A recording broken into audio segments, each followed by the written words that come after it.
क्योंकि इस वीडियो में मैंने 50 से 55 मिनट में चारों सब्जेक्ट के सर्वश्रेष्ठ प्रश्नों का समावेशन किया है। और ध्यान रखिएगा साथियों कि पेपर से पहले ये संजीवनी बूटी आपके दिमाग में होना चाहिए। मैं कहूंगा साथियों यहाँ से आपको बहुत सारे डिक्टो क्वेश्चंस देखने को मिलेंगे। तो साथियों अगर आपने इस वीडियो में एंट्री की है तो मैं कहूंगा हिंदी के पूरे 20 सवाल होंगे जैसे आपके एग्जाम में आएंगे। मैं कहूंगा इन 20 सवालों को करिएगा और देखिएगा आपका स्कोर कितना है। उसके बाद साथियों जीएस के हम लोग संभावित सवाल देखेंगे और रीजनिंग को देखेंगे और साथियों मैथ को देखेंगे। तो क्लास आपकी शुरू हो चुकी है। पहला सवाल आपके स्क्रीन पर आ चुका है कि लिंग की दृष्टि से दही शब्द क्या है। दही स्त्रीलिंग है या पुल्लिंग है? तो मैं कहूंगा साथियों दही आपका क्या है, पुल्लिंग शब्द है। वैसे नॉर्मली तो जिस किसी शब्द के अंत में बड़ी ई आता है वो स्त्रीलिंग होते हैं, लेकिन ये कुछ अपवाद होते हैं साथियों, जैसे कि दही हो गया या उसके अलावा पानी हो गया, ये दोनों कैसे शब्द हो जाएंगे, ये पुल्लिंग शब्द हो जाएंगे। उसके बाद देखिए अगला सवाल है आपकी स्क्रीन पर, क्या कहा जा रहा है, कह रहे कि शीला मेरी बहन है,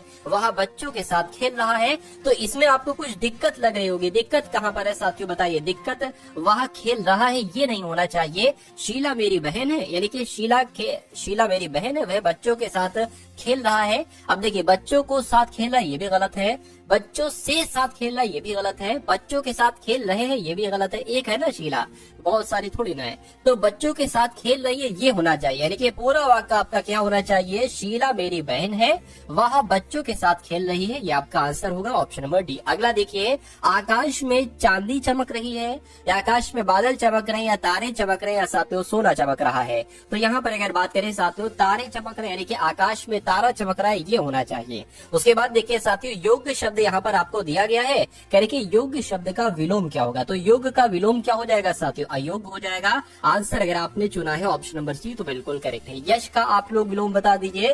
तो यश की अगर साथियों बात करते हैं, यश का विलोम क्या हो जाएगा? आप लोग की अगर बात करें तो जिनका भी आंसर अपयश है मैं कहूंगा आपका आंसर बिल्कुल करेक्ट हो जाएगा। अगला देखिए, यानी कि सही वर्तनी वाले शब्द का चयन करिए, यानी कि आपको ये बताना है कि आखिर मौखिक कैसे लिखा जाता है। क्या मौखिक की अगर बात करें तो साथियों मुझे ऐसा लग रहा है जैसे ऑप्शन नंबर ए वाले में लिखा हुआ है ना ऐसे लिखा जाता है, क्योंकि ये मौखिक लिखा हुआ है गलत है, ये मौखिक लिखा हुआ है गलत है, ये साथियों मौखिक लिखा हुआ है ये भी गलत है। मैं कहूंगा जिनका आंसर ऑप्शन नंबर ए के साथ है तो बिल्कुल करेक्ट भाई, बहुत बढ़िया, वेरी गुड क्लास। अगला सवाल देखिए, कह रहे कि अर्जुन शब्द का पर्यायवाची आपको बताना है। शमशीर नहीं, गोविंद नहीं, धनंजय कहते हैं, यानी कि अर्जुन का पर्यायवाची अगर आपसे पूछे एग्जाम में तो धनंजय आपको साथियों बता देना है। वाक्यांश के लिए एक शब्द चुनिए, यानी कि जो जन्म से अंधा हो उसको साथियों अगर एक शब्द में आप कहेंगे तो क्या कहेंगे? उसको साथियों जन्मांध कहेंगे। यानी कि आंसर अगर आपका ऑप्शन नंबर ए के साथ जा रहा है तो बिल्कुल सही जा रहा है।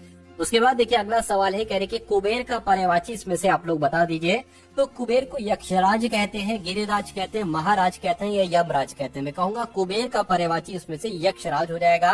राइट आंसर आपका ऑप्शन नंबर ए के साथ जाएगा। अगला देखिए, यहाँ पर अगर बात करें रिक्त स्थान को भरने के लिए सबसे उपयुक्त शब्द का चयन कीजिए। बूढ़ा आदमी अपने जवानी क्या लिखा हुआ है? ठीक है, बूढ़ा आदमी अपने बुढ़ापे से, मतलब ऐसा हो सकता हो यहाँ पर से लिखा हो, ठीक है, या हो सकता हो परेशान हो, ऐसा भी हो सकता है, ठीक है, मैं अपनी तरफ से कह रहा हूँ। बूढ़ा आदमी अपने जवानी से परेशान है, ठीक है, जवानी से परेशान है, जवानी से परेशान क्यों होगा? बूढ़ा आदमी अपने बुढ़ापे से परेशान है या बचपन से परेशान है या प्रशंसा से परेशान है? तो मैं कहूंगा यहाँ पर सबसे सटीक जवाब जो होगा वो ऑप्शन नंबर बी वाला होगा। उसके बाद देखिए अगला सवाल है, कह रहे कि साथियों अंग अंग ढीला होना, इस मुहावरे का मतलब क्या हो सकता है? तो इसका मतलब क्या होता है? निराश होना नहीं, हार जाना नहीं, दुखी होना नहीं, साथियों अत्यधिक थक जाना। यानी कि जब कोई थक जाता है ना तो क्या कहा जाता है? भाई मेरा तो अंग अंग ढीला हो गया है। तो कुल मिला के आप लोग ध्यान रखेंगे। उसके बाद देखिए साथियों आप लोग चेक करिएगा कि आपके कितने सवाल यहाँ पर बिल्कुल सही जा रहे हैं, ठीक है ना। चलिए यहाँ पर अगर बात करें, कह रहे कि कन्या की सपात्रता सुपात्रता की सा दहेज के स्वरूप से तय करना जाने लगा है। तो यहाँ पर आपको दिक्कत लग रही होगी। यहाँ पर अगर बात करें स्वरूप से तय किया, स्वरूप से तय करने जाने लगे ये भी नहीं सही लग रहा है। स्वरूप से तय करने जाने लगे हैं ये भी नहीं, स्वरूप से तय किया जाने लगा है ये सही लग रहा है कुछ, और स्वरूप से तय हुआ जाने लगा ये भी नहीं सही है। तो मैं कहूंगा कि यहाँ पर कौन सा वाक्य शुद्ध है? ऑप्शन नंबर सी वाला वाक्य शुद्ध है। अगला सवाल देखिए, जो मोक्ष चाहता हो, जो मोक्ष चाहता हो साथियों उसके लिए एक शब्द क्या होगा बता दीजिए। तो उसको क्या कहा जाएगा? मोक्षालु कहा जाएगा, अमोक्षीय कहा जाएगा, मोक्षप्रिय कहा जाएगा, उसको मुमुक्षु कहा जाएगा। ये बात आप लोग ध्यान रखिए, इसकी वर्तनी भी पूछी जाती है आपसे। चलिए उसके बाद देखिए अगला सवाल है कि हम जानते हैं कि परिश्रम का फल सदा ही मीठा होता है।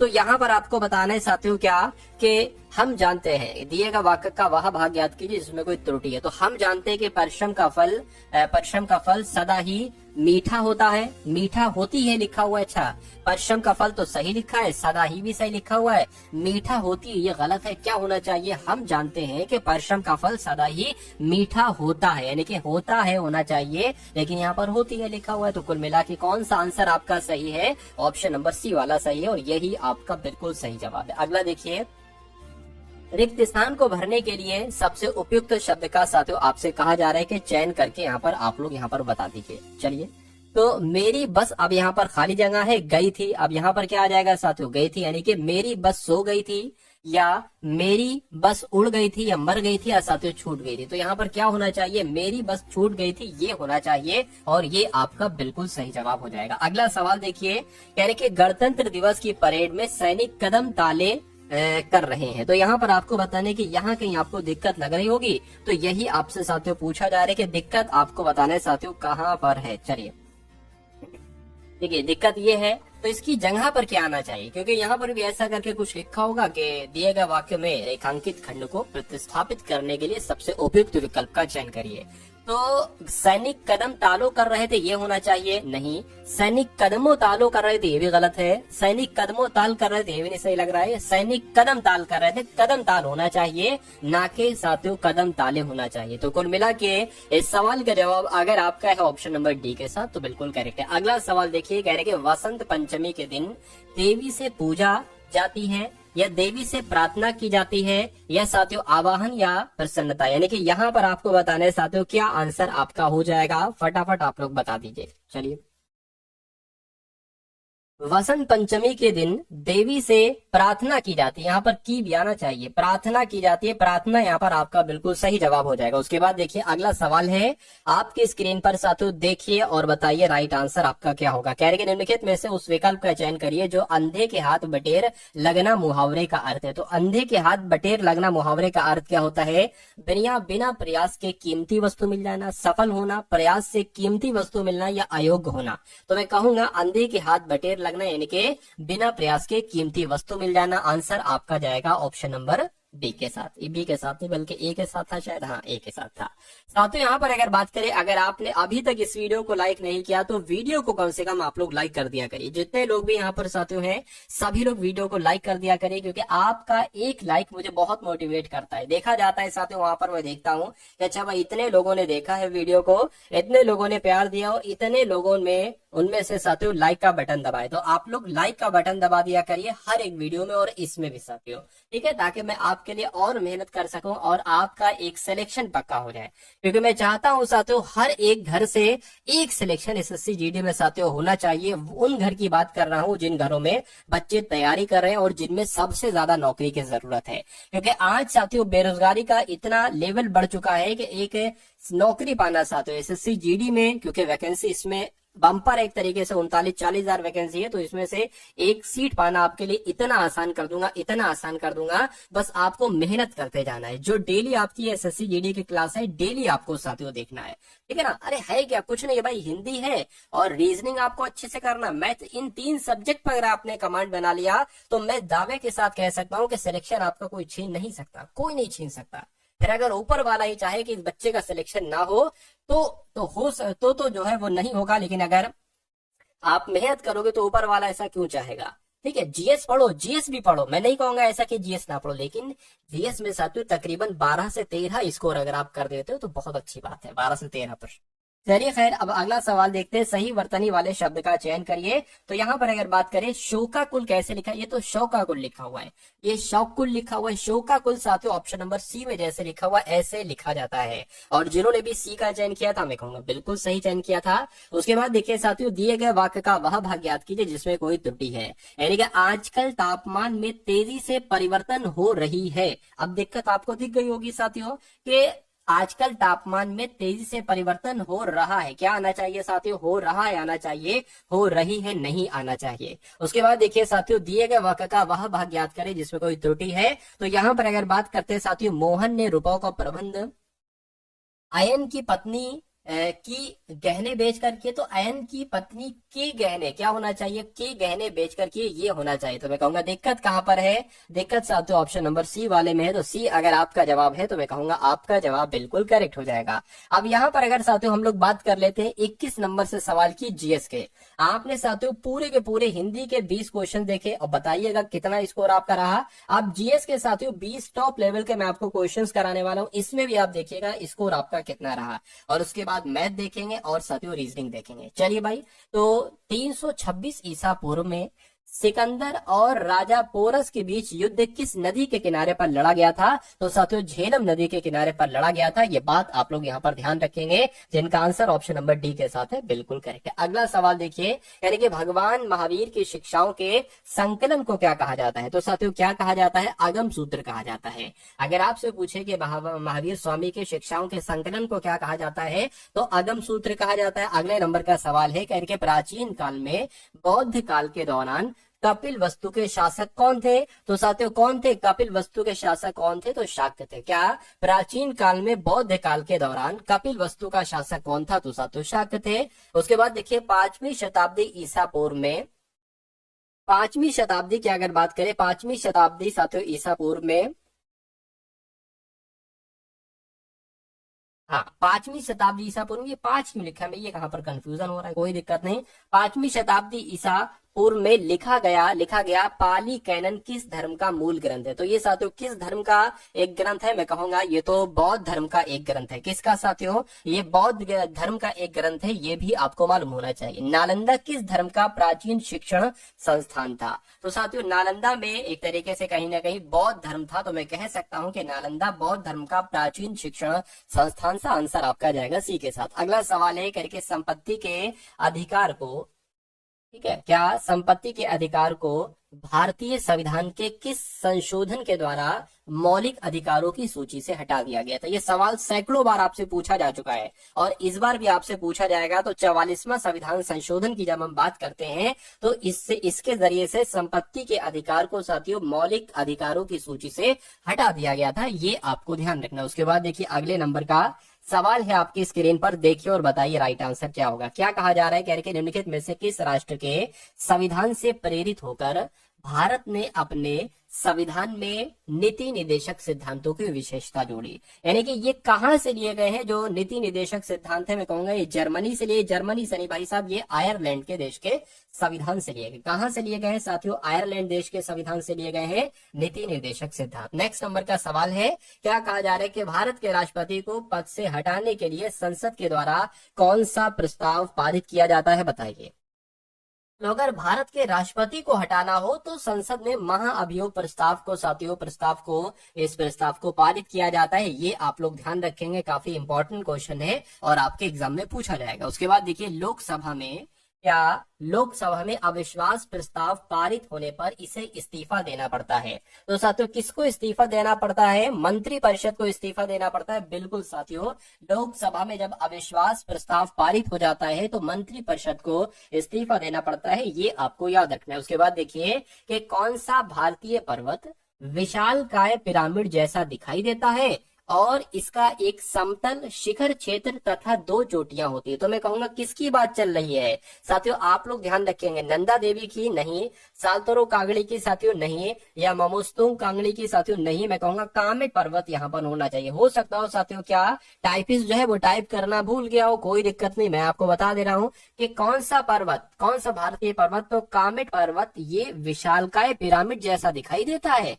और इसका एक समतल शिखर क्षेत्र और इसकी 2 चोटियां, किसकी, कामेट पर्वत की, ये आपको मालूम होना चाहिए। अगला देखिए, माउंट एवरेस्ट पर चढ़ने वाली प्रथम छिन्न अंग वाली भारतीय महिला का नाम क्या है। तो इनका नाम साथियों क्या है, अरुणिमा सिन्हा इनका नाम है। क्या नाम है इनका, नाम अरुणिमा सिन्हा है। आंसर आपका जाएगा ऑप्शन नंबर ए के साथ साथ। माउंट जोपुनो निम्नलिखित में से किस राज्य में स्थित है। तो माउंट जोपुनो की अगर बात करते हैं तो ये सिक्किम में स्थित है। कहां पर साथियों, ये सिक्किम में स्थित है। आंसर आपका ऑप्शन नंबर बी हो जाता है। उसके बाद देखिए कह रहे लिपू लेक दर्रा, क्या लिपू लेक दर्रा भारत के किस राज्य में स्थित है, बताइए।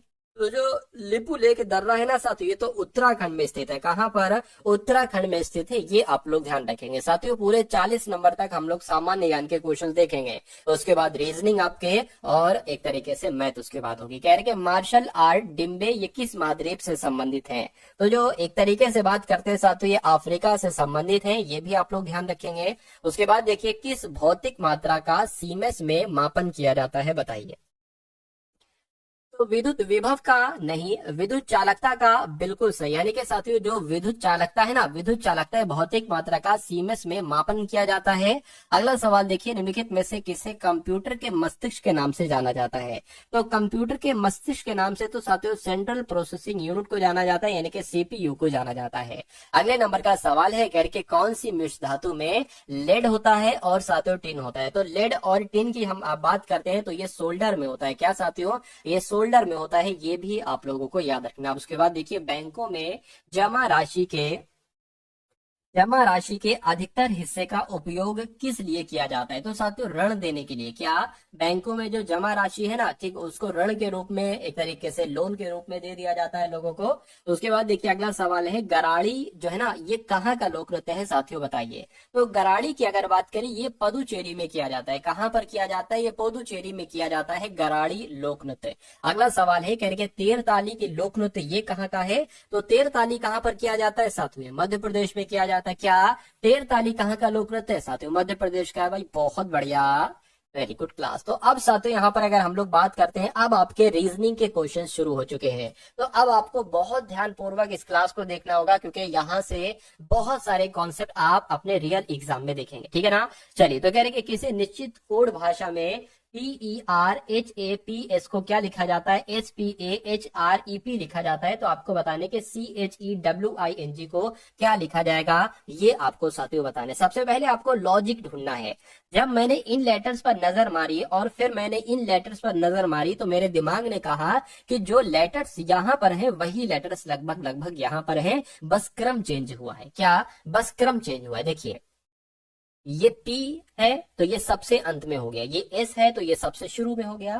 फिर आपका क्या आ जाएगा? देखिए, P आ गया, फिर आपका E यहाँ पर आ गया, फिर आपका R यहाँ पर आ गया, फिर आपका H यहाँ पर आ गया। ये क्रम चल रहा है। यानी कि अगर बात करें कितने लेटर है, तो 1 2 3 4 5 6 7। C यहाँ पर आ जाएगा, H यहाँ पर आ जाएगी ये वाला, फिर ये E यहाँ पर आ जाएगा, फिर W यहाँ पर आ जाएगा, I यहाँ पर आ जाएगा, N यहाँ पर आ जाएगा, G यहाँ पर आ जाएगा। बस आपको एक काम करना है कि आपको देखना है कि ऐसा लिखा कहाँ पर है। तो मैं कहूंगा GNIWEHC ऐसा कहाँ पर लिखा हुआ है? ऐसा तो ऑप्शन नंबर C में लिखा हुआ है। तो जिनका आंसर मेरे आंसर से पहले आ गया था, तो बहुत बढ़िया भाई। अब उसके बाद देखिए, अगला सवाल है कथन और निष्कर्ष वाले सवाल। ये समझ लीजिए 100% आपके एग्जाम में आपको देखने को मिलेंगे। कहने के कोई भी स्पीकर फोन नहीं है। तो मान लेते हैं साथियों, ये क्या हो गया? ये स्पीकर हो गया। क्या? ये स्पीकर हो गया। कह रहे कि कोई भी स्पीकर जो है ना, कोई भी साथियों स्पीकर फोन नहीं है, ठीक है। तो कोई भी स्पीकर फोन नहीं है, ये हमने बना लिया। उसके बाद कह रहे हैं कि सभी तार फोन है। तो सभी तार फोन है, यानी कि फोन के अंतर्गत साथियों तार आएगा, ठीक है। अब निष्कर्ष पढ़िए और बताइए कौन कौन से निष्कर्ष सही है, कौन कौन से निष्कर्ष गलत है। कह रहे कि फोन, कुछ फोन तार है। देखिए, कुछ फोन तार है, बिल्कुल साथियों। इतने फोन जो है ना वो तार हो जाएंगे, बिल्कुल सही है। कोई भी तार स्पीकर नहीं है, कोई भी तार स्पीकर नहीं। देखिए, जब कोई स्पीकर फोन नहीं है तो जाहिर सी बात है कोई फोन स्पीकर नहीं होगा, और फोन के अंदर तार आ रहा है तो जाहिर सी बात है कोई तार स्पीकर नहीं होगा। और यहाँ पर यही तो बात की गई, तो ये बिल्कुल सही हो जाएगा। कोई भी फोन स्पीकर नहीं है, कोई भी फोन स्पीकर नहीं है, ये बात भी बिल्कुल सही है। तो मैं कहूंगा यहाँ पर तो सभी के सभी निष्कर्ष बिल्कुल सही होगा। और ऐसा कहाँ पर लिखा हुआ है? ऐसा ऑप्शन नंबर डी में लिखा हुआ है। तो ये आपका क्या होगा? बिल्कुल करेक्ट आंसर हो जाता है। उसके बाद देखिए, अगला सवाल है आपकी स्क्रीन पर, एक नंबर सीरीज वाला सवाल है। कह रहे कि 4 है, 16 है, उसके बाद 64 है, उसके बाद 256 है, और फिर आपसे पूछा जा रहा है कि उसके बाद अगला नंबर यहाँ पर क्या आएगा।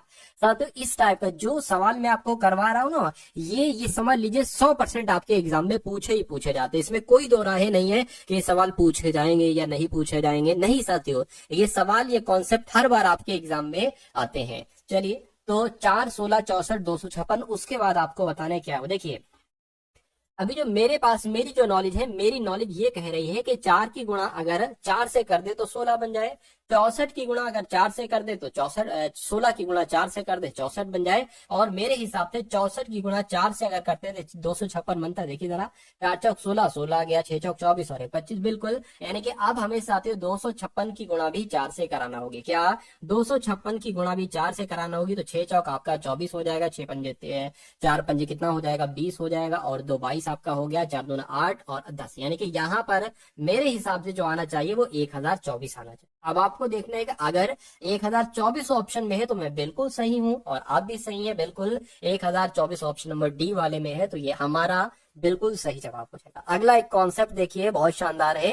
यानी कि 4 अक्षर समूह दिए गए हैं जिनमें से 3 किसी तरह से समान है यानी कि संगत है, और एक असंगत है यानी कि एक अलग है। एक जो होगा, मतलब कहने का मतलब है 3 ऐसे ऑप्शन होंगे जिसमें सेम लॉजिक लगा होगा, और एक अलग लॉजिक वाला ऑप्शन होगा। उसी ऑप्शन को आपको छांट कर बताना है। देखिए आप कैसे चयन करेंगे, आप इनको ऐसे नहीं समझ पाएंगे, आप इनकी प्लेस वैल्यू लिख लीजिए। जैसे टी जो होता है ना, ये 20 पर होता है, वाई आपका 25 पर होता है, डी 4 पर होता है। उसी प्रकार आर जो होता है 18 पर होता है, वी 22 पर होता है, बी 2 पर होता है, एन की बात करें 14 पर होता है, एस 19 पर होता है, और एक्स आपका 24 पर होता है, और उसी प्रकार जी 7 पर होता है, एल 12 पर होता है, क्यू 17 पर होता है। यहाँ पर देखिए 5 बढ़ाया गया है, और यहाँ पर अगर बात करें, देखिए यहाँ पर कितना बढ़ाया गया है, 4 बढ़ाया गया है। यहाँ पर अगर बात करें कितना, 5 बढ़ाया गया है, यहाँ पर भी 5 बढ़ाया गया है। तो इसमें मतलब इसमें 5 बढ़ाया गया, लेकिन यहाँ पर 4 बढ़ाया गया। तो मैं कहूंगा सबसे अलग कौन सा है, तो ऑप्शन नंबर बी वाला है। तो यही आपका आंसर हो जाएगा। अब यहाँ पर अगर बात करें, देखिए 12 से 17 हुआ है, मैं कहूंगा 5 बड़ा है। 19 से 24 हुआ है, 5 बड़ा है। अब 22 से ये 2 कैसे हो गया, देखिए ये 22 आता है वी पर, ठीक है ना, 22 आता है वी पर। उसके बाद क्या आ जाएगा, 23, 24, उसके बाद 25, उसके बाद 26, 26 पर जेड आ जाएगा, उसके बाद ए आ जाएगा, उसके बाद साथ यहाँ पर बी आ जाएगा। तो ऐसे करके ए कितना बड़ा है, 1 2 3 4 5 6, मतलब यहाँ पर 6 बढ़ रहा है, इसलिए तो साथियों सबसे अलग लॉजिक हो जाएगा। ठीक है, और यहाँ पर भी कितना बड़ा है, 5 बड़ा है, 25 के बाद 26, 26 के बाद 1 यानी कि ए। खैर अगला सवाल देखिए आपकी स्क्रीन पर है। 6 अलग अलग पंक्तियों में एक के बाद एक के क्रम में बैठे हुए हैं। ठीक है, 6 लोग हैं, एक पंक्ति है, करेंगे पंकज अल्पेश से ठीक आगे वाली पंक्ति में बैठा है। देखिए अब यहाँ पर अगर बात करें, ये सवाल की अगर बात करें 6 लोग की यहाँ पर बात की गई, तो 6 लोग की जगह हम बना लेते हैं 1 2 3 4 5 और 1 साथियों 6। ठीक है, तो क्या कहा जा रहा है, कह रहे कि पंकज अल्पेश से ठीक आगे वाली पंक्ति में बैठा है। तो पंकज से ठीक है, पंकज जो है ना अल्पेश से, मान लीजिए अल्पेश की अगर बात करें तो अल्पेश हम यहाँ पर बनाते हैं, आप कहीं पर भी अल्पेश बना लो, कोई दिक्कत नहीं। ठीक है, अल्पेश से आगे वाली पंक्ति में बैठा है, मान लीजिए आगे हम जो बढ़ रहे हैं ना वो इस तरह इस क्रम में बढ़ रहे हैं। तो पंकज कहाँ पर बैठेगा, पंकज यहाँ पर बैठ जाएगा, क्योंकि कहा गया है कि पंकज अल्पेश से ठीक आगे वाली पंक्ति में बैठा है। तो उसके बाद कहने के दिनेश अंतिम पंक्ति में बैठा है। ठीक है, दिनेश अंतिम पंक्ति में बैठा है, कहने अल्पेश वाली पंक्ति से पहले 4 पंक्तियां हैं, यानी कि अल्पेश से आगे 4 पंक्तियां हैं, कहने का मतलब है 4 लोग बैठे हैं। तो 1 2 3, यहाँ पर तो 3 बैठ रहे हैं। तो एक काम ये करो, इधर एक आप बढ़ा लो और इधर एक आप कट कर दो, कुछ नहीं, ये कट कर दिया। तो 6 लोग हैं, तो 1 2 3 4 5 6 लोग हो गए। और कहा गया था कि अल्पेश से आगे वाली पंक्ति में पंकज बैठा है। ठीक है, यानी कि अल्पेश के आगे 4 पंक्तियां हैं, तो 1 2 3 4 सब क्लियर है। ठीक है, अब यहाँ पर कहा गया है अल्पेश वाली तो हो चुका है, कह रहे श्री कुमार नीरज के ठीक बाद वाली पंक्ति में बैठा है।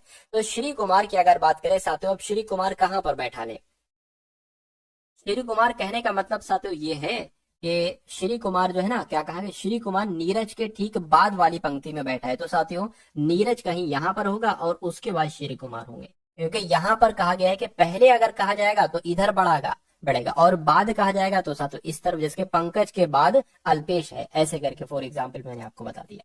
तो अगर साथियों क्या नीरज को मान लीजिए हम यहाँ पर बैठा दें, तो जाहिर सी बात है श्री कुमार यहाँ पर बैठेंगे। कह रहे कि मनिंदर पहली पंक्ति में नहीं बैठा है, तो पहली पंक्ति में नहीं बैठा है मनिंदर, यानी कि मनिंदर यहाँ पर नहीं बैठेगा, मनिंदर साथियों यहाँ पर आ जाएगा, मनिंदर यहाँ पर। और एक बात यहाँ पर कही गई थी कि दिनेश अंतिम पंक्ति में बैठा है, तो दिनेश साथियों यहाँ पर बैठ जाएगा। तो कौन कौन 6 लोग थे, 6 को बैठा दिया। कह रहे कि मनिंदर के ठीक बाएं बाद वाली पंक्ति में कौन बैठा हुआ है, तो मनिंदर के ठीक बाद वाली पंक्ति में कौन बैठा हुआ है, पंकज बैठा हुआ है। पंकज बैठा हुआ है तो पंकज आपका राइट आंसर हो जाएगा। अगर ये कहता कि मनिंदर के ठीक है, मनिंदर की अगर देखिए बाद ये हो गया, लेकिन अगर कहा जाता मनिंदर के आगे कौन बैठा है, तो श्री कुमार आप बताते। चलिए अगला सवाल है साथियों आपके स्क्रीन पर, देखिए सवाल को और बताइए राइट आंसर क्या होगा।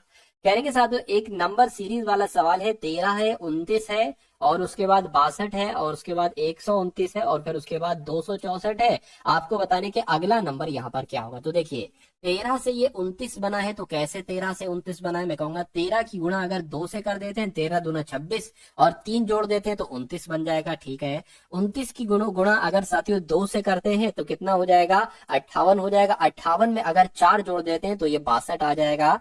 ठीक है, अब 62 की गुणा किससे करें साथियों, 6 दूना 12, हाँ 2 से अगर करेंगे तो कितना हो जाएगा, 124 हो जाएगा। और 124 में हमें 5 जोड़ना पड़ेगा 129 बनाने के लिए। तो कुल मिला के मेरा हिसाब से इसकी भी गुणा 2 से करेंगे और फिर मेरे हिसाब से साथियों देखिए 3 जोड़ा, 4 जोड़ा, 5 जोड़ा, तो जाहिर सी बात है 6 जोड़ेंगे। उसी प्रकार इसकी भी गुणा 2 से करेंगे और इसमें हम 7 जोड़ देंगे। तो 264 की गुणा पहले तो आप 2 से करिए तो 8 आ गया, 12 आ गया, 5 आ गया और फिर इसमें आप 7 जोड़ दीजिए तो कितना आ गया साथियों, मैं कहूंगा 535 आ गया। क्या 535 कहीं ऑप्शन में है? बिल्कुल ऑप्शन में है, ऑप्शन नंबर ए वाले में है। तो जिनका आंसर मेरे आंसर से पहले आया था, मैं कहूंगा उन सभी का आंसर बिल्कुल करेक्ट हो जाता है। अब उसके बाद देख लीजिए अगले नंबर का साथियों सवाल है आपके स्क्रीन पर। इस सवाल को देखिए और बता दीजिए कि आंसर आपका क्या होगा। कह रहे कि एक निश्चित कोड भाषा में ULTRA को क्या लिखा जाता है, 422444036 2 लिखा जाता है। तो आपको बताने कि FUMING को क्या लिखा जाएगा बताइए। अब यहाँ पर आपको लॉजिक ये पता करना है कि आखिर U से 4 कैसे लिखा गया। अच्छा ऐसा तो नहीं 1 2 3 4 5 ये 5 लेटर हैं तो 1 2 3 4 5 6 ऐसा तो नहीं साथियों। U जैसे कि 21 पर आता है, ठीक है, L 12 पर आता है, T 20 पर आता है और R 18 पर आता है, A 1 पर आता है। अब देखिए ये 21 से डबल हो गया है एकदम 42, ठीक है, 12 से डबल हो गया है 24 और 20 से डबल हो गया है 40 और 18 से डबल हो गया है 736 और 1 से डबल हो गया है 2। तो यही लॉजिक कुछ यहाँ पर लगेगा, यहाँ पर लगेगा बिल्कुल। F कितने पर आता है साथियों, 6 पर आता है तो डबल हो जाएगा यानी कि 12 आ जाएगा। U 21 पर आता है, 21 का डबल क्या हो जाएगा, 42 हो जाएगा, सॉरी ठीक है 12 हो गया, 42 हो गया। M 13 पर आता है, 13 दूना 26 हो गया। I 9 पर आता है, 18 हो गया। N 14 पर आता है, 28 आ गया, यहाँ पर 14 आ जाएगा। तो कुल मिला के ऐसा कहां पर लिखा हुआ है, 12 42 26 18 28 14, ऐसा साथियों ऑप्शन नंबर डी में लिखा हुआ है, ऑप्शन नंबर डी में लिखा हुआ है। तो ये आपका बिल्कुल सही जवाब है। अगला सवाल देखिए आपकी स्क्रीन पर है, बताइए राइट आंसर क्या होगा। यहाँ पर कहा गया है साथियों आपसे कि जैसे यहाँ पर 9 से 50 बनाया गया है, 9 से 50 बनाया गया है, ठीक है, उसी प्रकार यहाँ पर जो बनाया गया वो 11 से बनाया गया है, 82 बनाया गया है, ठीक है। तो आपको ये बताना है कि 14 से साथियों यहाँ पर क्या नंबर बनाया जा सकता है, बताइए। अब देखिए यहाँ पर आप सोचोगे 9 से 50 कैसे बनाया गया है, 11 से 82 कैसे बनाया गया है।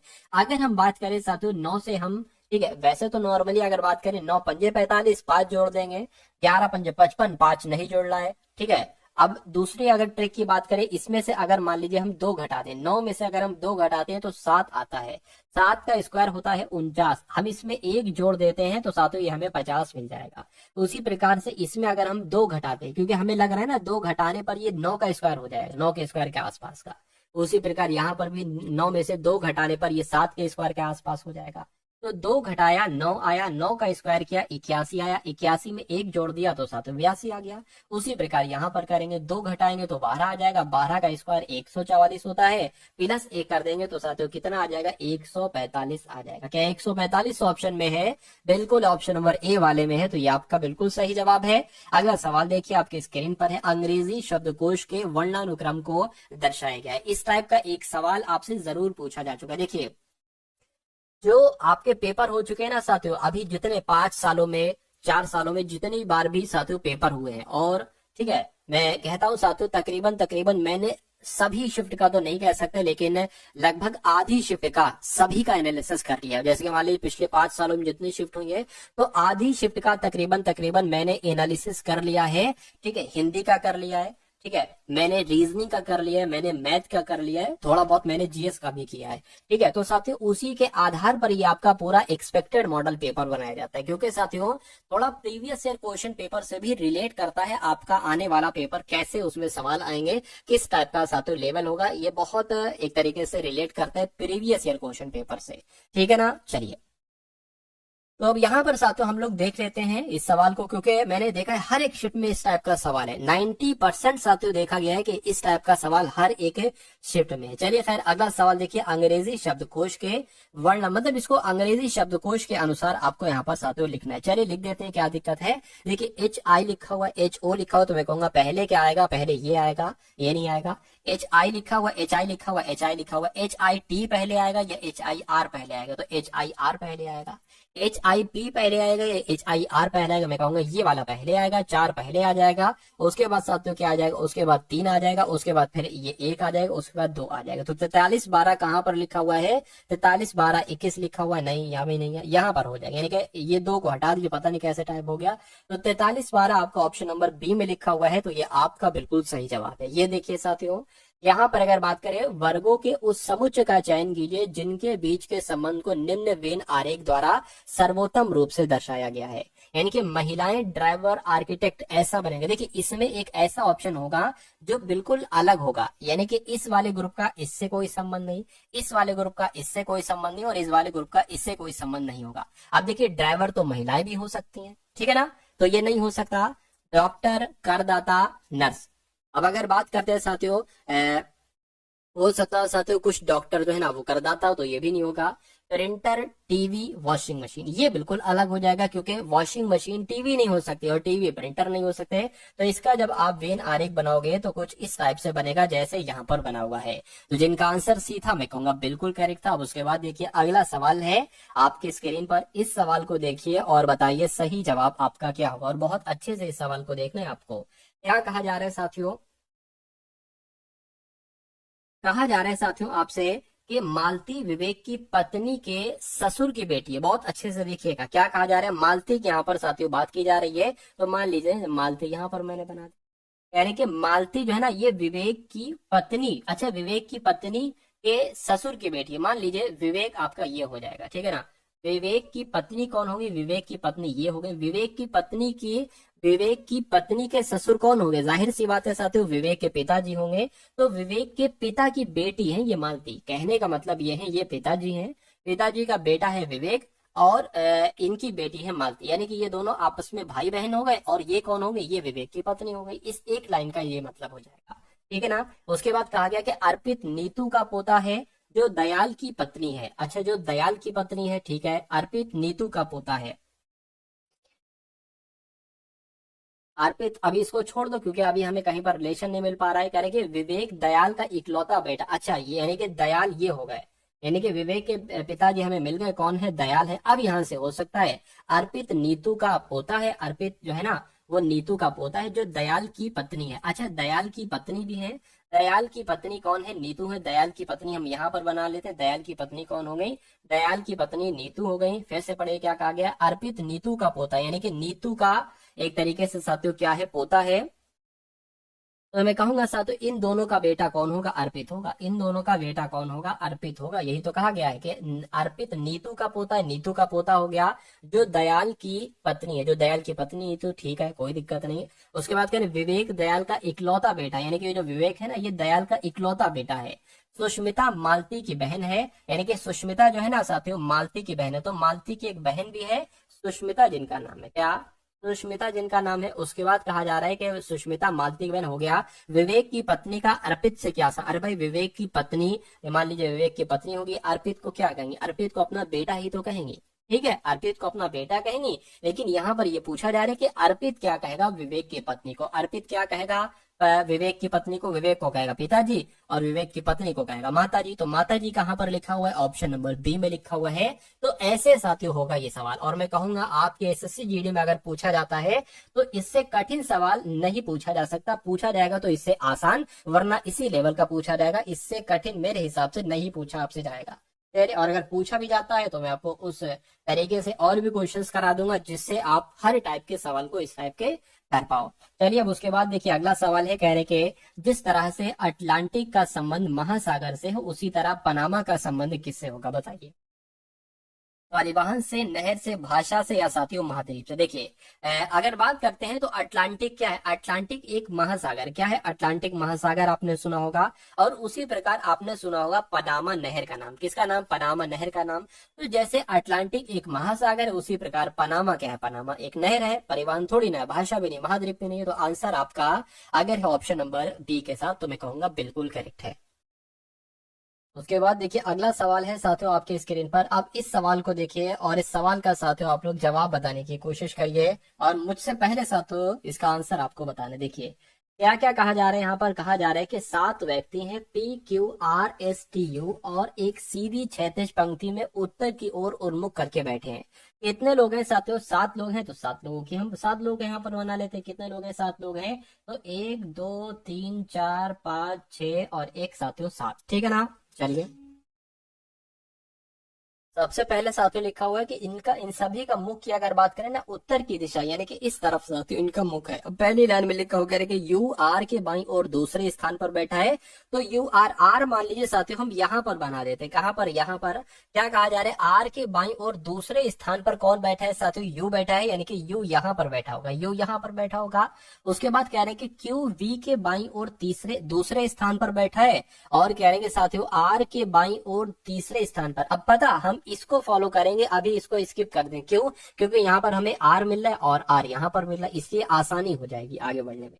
यानी कि आर के बाईं और तीसरे स्थान पर टी बैठा है, तो आर यहाँ पर, आर के बाईं और तीसरे स्थान पर, यानी कि 1 2 3, यानी कि हमें यहाँ पर एक बनाना चाहिए।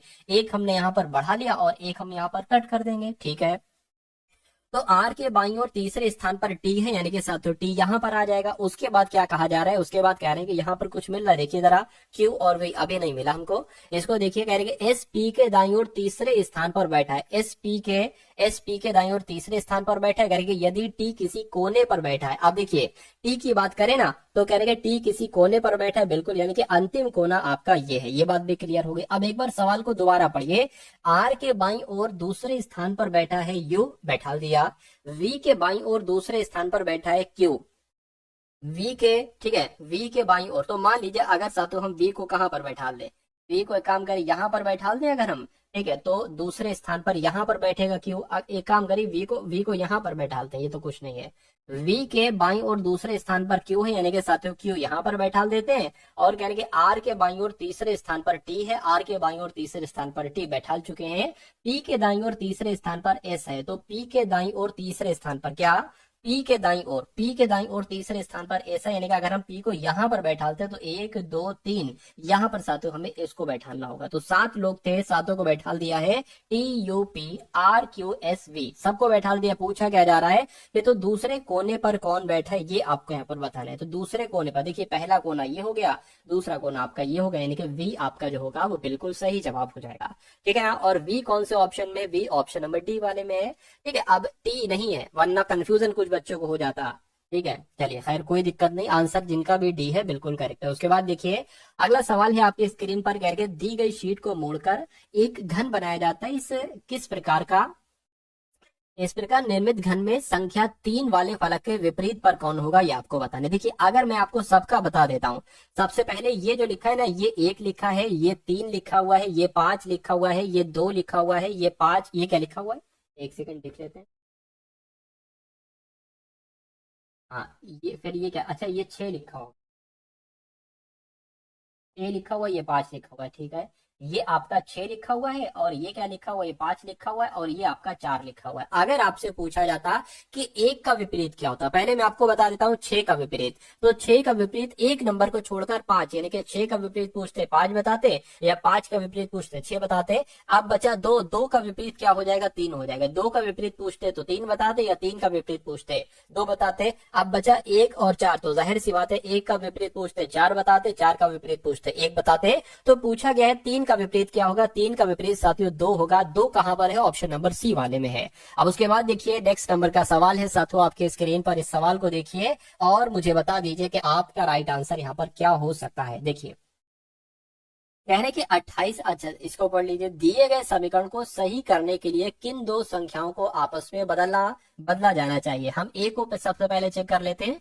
ये 14 की जगह पर 28 और 28 की जगह पर हम 14 रखने की कोशिश करते हैं। तो 28 है तो साथियों 14 आ जाएगा, गुणा 3 आ जाएगा और प्लस 14 है तो यहाँ पर 28 आ जाएगा, माइनस 45 हो गया, भाग साथियों 9 हो गया, बराबर 65 आना चाहिए। अगर बराबर कैलकुलेट करके 65 आ जाता है तो ए आंसर हो जाएगा, वरना हम साथियों दूसरे को चेक करेंगे। 14 तिया कितना हो जाएगा, 42 हो जाएगा, प्लस आपका 28 हो जाएगा। 9 की अगर 45 की भाग 9 से करेंगे तो 9 पंजे 45, यहाँ पर 5 आ गया, ठीक है ना। तो 42 प्लस 28 में से 5 जाएगा, कितना बचेगा साथियों, 23 बचेगा। तो इन दोनों को जोड़ दो, कितना आएगा जोड़ने पर साथियों, ये आपका आ जाएगा 5 और ये आपका आ जाएगा 6, यानी कि 65 बराबर 65 हो चुका है। तो यही आपका सही जवाब हो जाएगा। अगर यहाँ पर 65 नहीं आता, कुछ और आता, तो फिर हम ऑप्शन नंबर बी वाले को चेक करते हैं। चलिए भाई, उसके बाद देखिए नेक्स्ट नंबर का सवाल है आपकी स्क्रीन पर। कह रहे हैं कि ए डी आई जैसे बनाया गया है ई एस, तो आपको बताना है कि बी डी जी एच से क्या बनाए जा सकते हैं, यानी कि कौन से दो लेटर बनाए जा सकते हैं।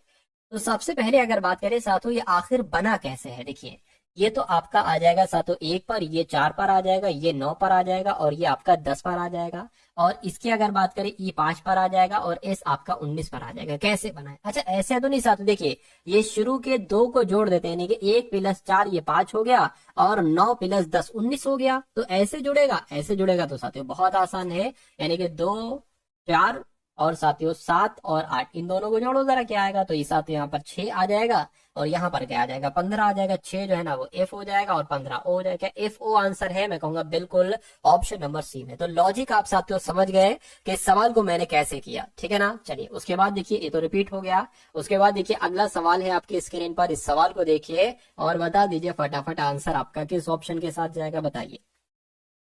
यानी TARGET को क्या लिखा जाता है, UBSF, क्या UBSH लिखा जाता है, ठीक है।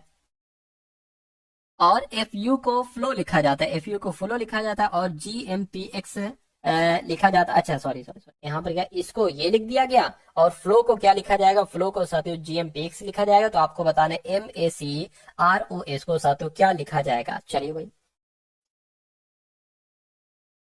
देखिए यहाँ पर एच है, एच एच होना चाहिए, एच नहीं यहाँ पर, तो एच मैंने यहाँ पर बना लिया, यानी कि UBSH और FU, ठीक है ना। चलिए तो साथ हम लॉजिक की पहचान करें तो लॉजिक कैसे क्या हो सकता है। देखिए ये T होता है 20 पर, A 1 पर, R 18 पर, G 7 पर, E 5 पर, T 20 पर होता है।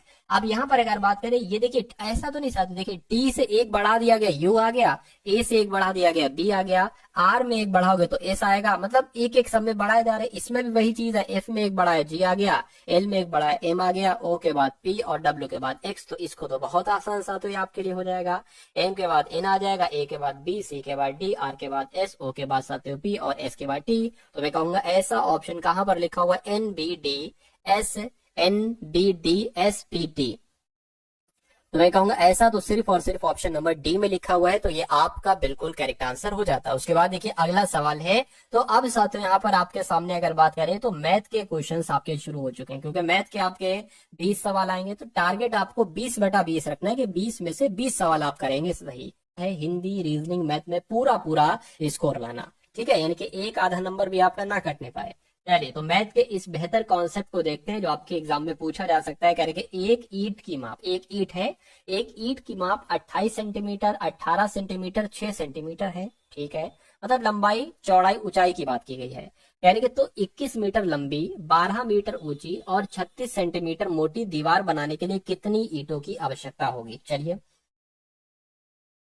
ठीक है ना, ये बात साथियों आपसे कही गई है, कोई दिक्कत नहीं है। तो अब यहाँ पर देखिए, आप बहुत ध्यान से देखिएगा इस सवाल को।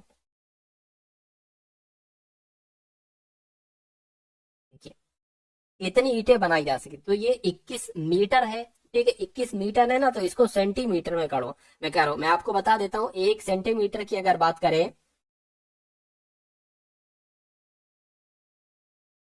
1 मीटर बराबर कितने सेंटीमीटर होता है, अगर बात करते हैं साथियों, 1 मीटर बराबर कितने होता है साथियों, 100 सेंटीमीटर होता है, ठीक है। तो यहाँ पर क्या लिखा हुआ है, यहाँ पर लिखा हुआ है 21 मीटर।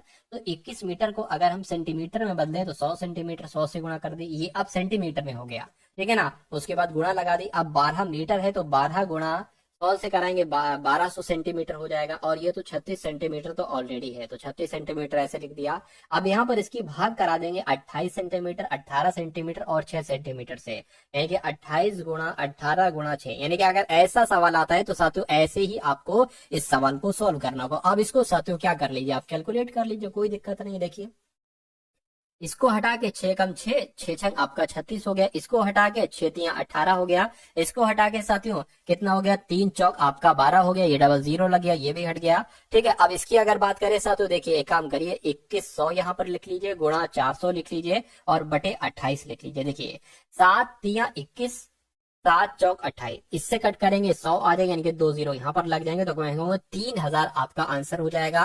तो आप लोग ध्यान रखेंगे साथियों, 30,000 यहाँ पर आपका बिल्कुल सही जवाब हो जाएगा। एक व्यक्ति ने एक कार 3,80,000 रुपए में बेची है और उसे 5% की हानि हुई, यानी कि जब एक व्यक्ति ने 3,80,000 रुपए की कोई कार बेची है तो उसको 5% की हानि हुई है। इसका कहने का मतलब यह है कि उसने अपनी कार 100% में नहीं बल्कि 95% में बेची है। तो 95% में बेची है तो उसने साथों 3,80,000 रुपए की बेची है, यानी कि 15% का लाभ प्राप्त करने के लिए कार को कितने रुपए में बेचा जाना चाहिए। देखिए आप 15% का लाभ प्राप्त करना, यानी कि उस कार को 115% में बेचा जाना चाहिए, यानी कि 95% की वैल्यू है 3,80,000, तो 115% की वैल्यू साथ निकाल लीजिए। कैसे आप निकालोगे मैं आपको बता देता हूँ। 95% नीचे आ गया, अब ये 1% की वैल्यू है, ये 1% की वैल्यू है, 115% की वैल्यू निकालना है तो 115% की गुणा इधर की, तो 115% की गुणा इधर कर देंगे, इसको कैलकुलेट कर लो साथियों, आपका आंसर आ जाएगा। यानी कि 15% लाभ से जिस मूल्य पर बेची जानी वो मूल्य आपको साथियों मालूम पड़ जाएगा। चलिए इसको अगर कट करें तो 5 दूना 10, 5 तिया 15 हो जाएगा, और इसको अगर कट करें 5 से कम 5, 5 तिया आपका 45 हो जाएगा, 19 से कम 19, 19 दूना 38 हो गया, यहाँ पर साथियों ये आपका 20,000 हो गया। अब 20,000 की गुणा साथियों किससे करना है, यहाँ पर 20,000 से करना है, तो जब करोगे तो कितना आएगा साथियों, 4,60,000 आ जाएगा, और 4,60,000 ऑप्शन नंबर सी वाले में है, तो ये आपका बिल्कुल सही जवाब हो जाएगा। उसके बाद देखिए अगला सवाल है आपकी स्क्रीन पर, कह रही है एक कार पहले 272 किलोमीटर की दूरी तय करती है 40 किलोमीटर प्रति घंटा की औसत चाल से। ठीक है, यानी कि अगले 85 किलोमीटर की दूरी वो 50 किलोमीटर प्रति घंटा औसत चाल से तय करती है। तो पूछा जा रहा है कि पूरी यात्रा के लिए औसत चाल ज्ञात कीजिए, यानी कि पूरी यात्रा का औसत चाल आपसे यहाँ पर पूछा जा रहा है। तो कैसे करेंगे, देखिए औसत चाल की यहाँ पर अगर बात करें तो औसत चाल कह लो या चाल कह लो, औसत चाल बराबर क्या होता है, दूरी बटे समय। क्या दूरी बटे क्या हो जाएगा साथियों, दूरी बटे समय हो जाएगा। यानी कि आपको यहाँ पर कुल दूरी लिखना है। कुल दूरी साथियों कितनी है, 272 ये है, और कहाँ की दूरी 85 ये है, तो साथियों 272 प्लस 85 ये कुल दूरी हो गई। और कुल चाल की, कुल समय की अगर बात करें, अब समय पता कैसे निकालोगे, समय कैसे निकालोगे, दूरी बटे चाल समय होता है साथियों। समय बराबर समय कैसे निकालोगे, अगर पहली वाली इसका निकालना है तो क्या हो जाएगा, समय बराबर दूरी कितनी है 272 और चाल कितनी है 40 किलोमीटर प्रति घंटा। तो इसको साथियों आपको कट करना होगा। देखिए 5 अट्ठे 40 हो गया और 5 पंजे 25 हो गया, और यहाँ पर क्या आ जाएगा साथियों, ये काम करो साथियों 2 से कट कर लो, कट हो जाएगा 5 से भी। ठीक है, 2 से कट करते हैं, आगे यहाँ पर साथियों 20 आ जाएगा, और इसको अगर कट करते हैं 2 एकम 2, 2 छंग 12। ठीक है, 2 छंग 12 नहीं, 2 तिया 6 और 2 छंग आपका 12 हो जाएगा। इसको अगर कट करोगे साथियों 5 से अगर कट करें, नहीं 2 से कट करो, ठीक है 10 आ गया, और 2 से अगर कट करें 2 छंग 12, 2 अट्ठे 16। अब पॉइंट यहाँ पर लगे तो 6.8 हो जाएगा। क्या हो जाएगा, 6.8 हो जाएगा। तो पहला समय आपको मालूम पड़ चुका है कितना है साथियों, 6.8 है,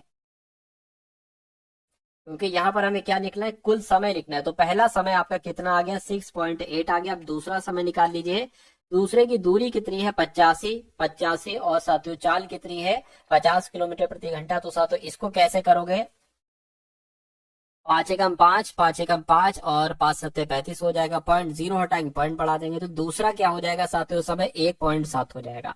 तो कुल मिला के हमें दूरी, तो हमने कुल दूरी लिख ली है, कुल समय इनको जोड़ दीजिए, 7 और 8 कितना हो जाएगा, 15 पॉइंट लग जाएगा, और यहाँ पर 7 8 यानी कि 8.5 आ गया। तो इसको साथियों कैलकुलेट कर लो, आपका आंसर आ जाएगा। इन दोनों को अगर जोड़ोगे तो कितना आ जाएगा साथियों,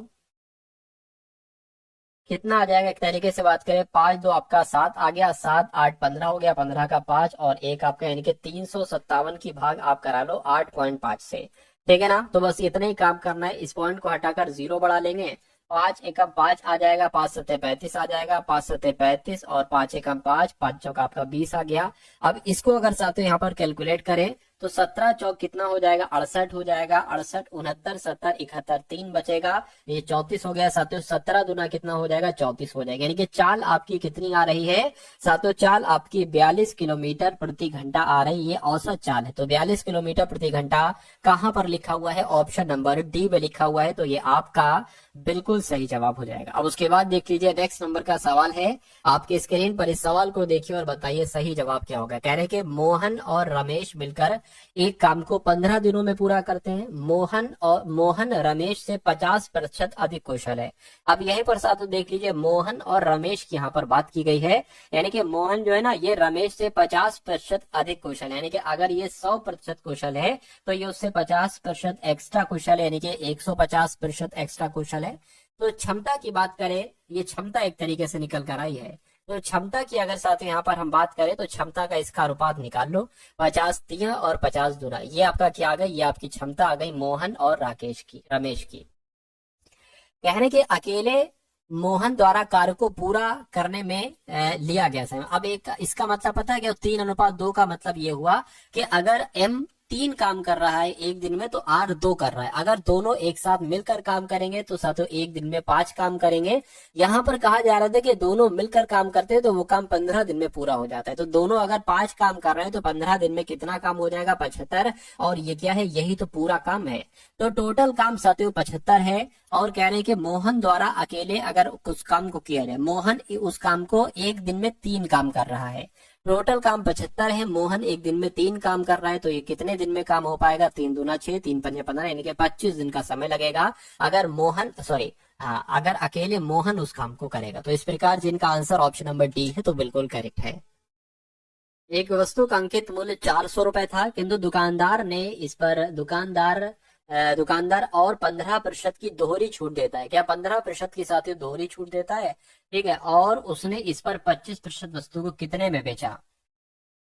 देखिए सवाल में थोड़ी सी दिक्कत मैं आपको बता देता हूँ। सवाल ऐसे होना चाहिए कि एक वस्तु का अंकित मूल्य 400 रुपए है, इसने इस पर पहले 15% की छूट दी और फिर 25% की छूट दी, तो ये फिर कितने रुपए की वस्तु हो जाएगी, ये बात आपसे कही जा रही है। तो 400 रुपए की कोई वस्तु है, 15% की छूट दी गई, यानी कि इस वस्तु को साथियों कितने में बेचा गया, 85% में बेचा गया। फिर 25% की छूट दी, यानी कि इस वस्तु को 75% में बेचा गया। तो अब ये वस्तु कितने रुपए की बिकेगी, ये चीज आपको बताना है। देखिए इन 2 जीरो से ये 2 जीरो कैंसिल हो जाएंगे और इस 4 से साथियों आएगा तो नीचे 25 आ जाएगा। 25 एकम 25, 25 तिया 75 हो जाएगा। 85 तिया कितने हो जाते हैं, तो 85 तिया 5 तिया 15, 8 तिया 24 और साथियों 25 हो जाएगा, यानी कि 255 आ जाएगा।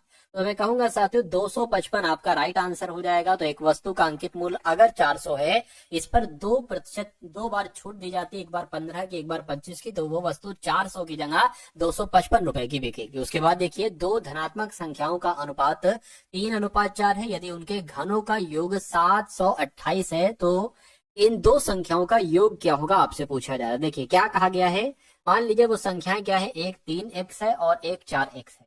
तो इन दोनों संख्याओं का घन करिए जरा। तो साथियों पहली संख्या का अगर घन करते हैं तो 3x² हो जाएगा और दूसरी संख्या अगर 4x² हो जाएगा। इन दोनों का योग जो है ना वो कितना है, वो 728 है, ठीक है। तो अब अगर बात करें 3x² का मतलब होगा 3 का स्क्वायर कितना हो गया, 9x² हो गया और प्लस 4x² यानी कि 4 चौक 16x² हो गया बराबर 728 हो गया।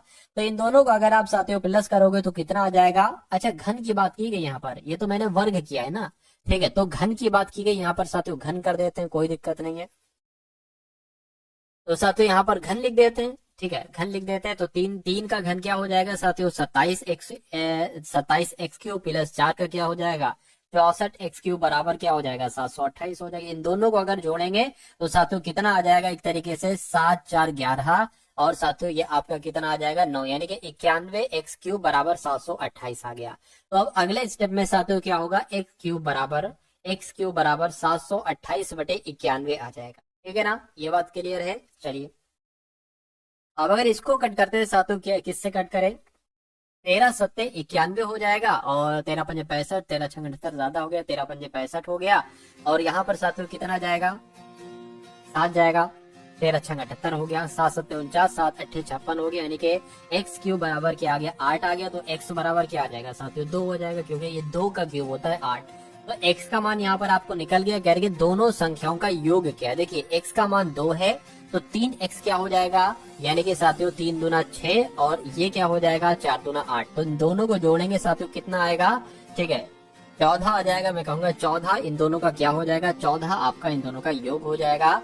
तो 14 ऑप्शन नंबर सी में लिखा हुआ है, तो ये आपका बिल्कुल सही जवाब हो जाता है। उसके बाद देखिए अगले नंबर का सवाल आपके स्क्रीन पर है। क्या हो सकता है इस सवाल का जवाब देखिए। कह रहे हैं साथियों एक व्यक्ति के वेतन में पहले 15% की वृद्धि की जाती है, ठीक है, उसके बाद 15% की कमी कर दी जाती है। तो उसके वेतन में जो शुद्ध परिवर्तन हुआ यानी कि कितना परिवर्तन हुआ ये आपसे यहाँ पर साथियों पूछा जाए। देखिए पहली बात तो आप लोग ये ध्यान रखेंगे, अगर किसी के वेतन में कितने भी प्रतिशत की वृद्धि की जाती है पहले और फिर उतने ही प्रतिशत की कमी की जाती है तो हमेशा साथियों उसको हानि होती है, कभी प्रॉफिट नहीं होगा। पहली बात आप लोग ध्यान रखेंगे, यानी कि वृद्धि वाला आंसर नहीं हो सकता, कमी वाला आंसर हो सकता है। तो इसका एक सूत्र मैं आपको साथियों बता देता हूँ। क्या वो सूत्र क्या है साथियों, x/100 का स्क्वायर, ठीक है। यानी कि अब x क्या है, x ये जो सेम नंबर आएंगे वो x होगा, यानी कि 15 गुणा 15, ठीक है 15 गुणा 15 और नीचे आपका 100 आ जाएगा।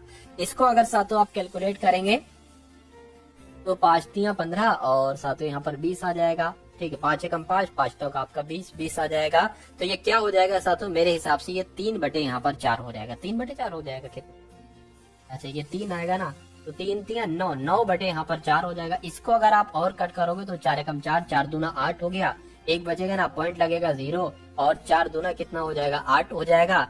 तो ऐसे 2.2 करके आंसर आएगा 2.2, ठीक है और एक बार कट कर ले 2 बचेगा, पॉइंट लगा 0 बढ़ा दिया, 2×5 यानी कि 2.25% की कमी आ जाएगा। और ऐसा कहाँ पर लिखा हुआ है, ऐसा साथियों ऑप्शन नंबर सी में लिखा हुआ है। उसके बाद देखिए अगला सवाल आपकी स्क्रीन पर है, कह रहे कि 2 शंकुओं की ऊंचाइयों का अनुपात, यानी कि 2 शंकु हैं, पहला शंकु की ऊंचाई अगर 2 है तो दूसरे शंकु की ऊंचाई 1 होगी, उनकी त्रिज्याओं का अनुपात 1:2 है। तो कह रहे उन शंकुओं के आयतन का अनुपात क्या होगा। देखिए शंकु के आयतन क्या होता है साथियों, अगर मैं आपसे कहूँ क्या शंकु का आयतन, क्या साथियों शंकु का आयतन की अगर हम यहाँ पर बात करते हैं तो 2 शंकु हैं, ठीक है। एक शंकु का आयतन ये पहला वाला हो गया, मान लीजिए ये शंकु का आयतन साथियों दूसरा वाला हो गया। तो क्या होता है साथियों, सूत्र मैं आपको यहाँ पर बता देता हूँ, ठीक है 1/3 पाई r²h ये होता है। तो पहले वाले शंकु की अगर बात करें और गुणा पाई की अगर बात करें तो साथियों क्या हो जाएगा, पाई ये आ गया और r²। अब देखिए पहले वाले की अगर बात करें 2 शंकु की ऊंचाई का अनुपात, ये ऊंचाई है और ये उनकी त्रिज्या है। पहले वाले की 1 है, पहले वाले की क्या है त्रिज्या क्या है 1 है, 1 का स्क्वायर और गुणा पहले वाले की ऊंचाई क्या है 2 है, तो यहाँ पर 2 आ जाएगा, ठीक है। अब देखिए 1/3 पाई गुणा अब दूसरे वाले शंकु की क्या त्रिज्या क्या है तो 2 है, तो 2 आ जाएगा और यहाँ पर क्या है 1 है तो साथियों 1 आ जाएगा, ठीक। अच्छा अब इसका स्क्वायर आएगा, ये बात ध्यान रखिएगा। तो 1/3 से कैंसिल, पाई से पाई कैंसिल और यहाँ पर 1 ये है, 1 से 1 कैंसिल हो जाएगा, 2/4 आ जाएगा, 2 का स्क्वायर 2/4 यहाँ पर आ गया। तो मैं कह सकता हूँ इन दोनों का पता क्या हो जाएगा साथियों 2:4 हो जाएगा।